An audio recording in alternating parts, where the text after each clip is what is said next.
ফরিদপুরে নবাগত জেলা প্রশাসক মোহাম্মদ কামরুল হাসান মোল্লার সাথে উপজেলা সরকারের বিভিন্ন দপ্তরের কর্মকর্তা, পুলিশ, বীর মুক্তিযোদ্ধা, জনপ্রতিনিধি, সাংবাদিক ও সুধীজনের সাথে এক মতবিনিময় সভা অনুষ্ঠিত হয়েছে। বৃহস্পতিবার উপজেলা সম্মেলন কক্ষে উপজেলা প্রশাসনের আয়োজনে বিভিন্ন বিষয় নিয়ে মতবিনিময় করেন নবাগত জেলা প্রশাসক। ভাঙ্গা উপজেলা নির্বাহী কর্মকর্তা মোহাম্মদ মিজানুর রহমানের সভাপতিত্বে এবং সহকারী কমিশনার ভূমি মেসকাতুল জান্নাত রাভিয়ার সঞ্চালনায় মতবিনিময় সভা অনুষ্ঠিত হয়।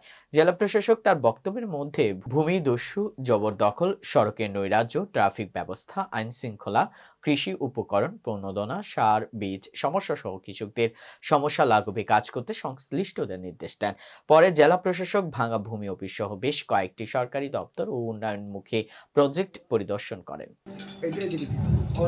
তো স্যার, ধন্যবাদ স্যার আপনাকে। স্যার, কিছু কিছু আপনাদের স্বার্থেই সরকার যেটা করছে, যাতে আপনাদের ভোগান্তি কম হয়, রেকর্ডটা ঠিকঠাক মতো থাকে, এই জন্য সরকার কিছু কাজ করতেছে।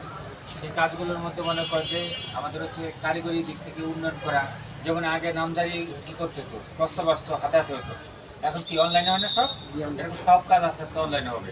সেই জন্য সেই কাজটা করতে গেলে কিছু অনেক সময়ের প্রয়োজন হয়, আর প্রযুক্তিগত কিছু ত্রুটি থাকে, কিছু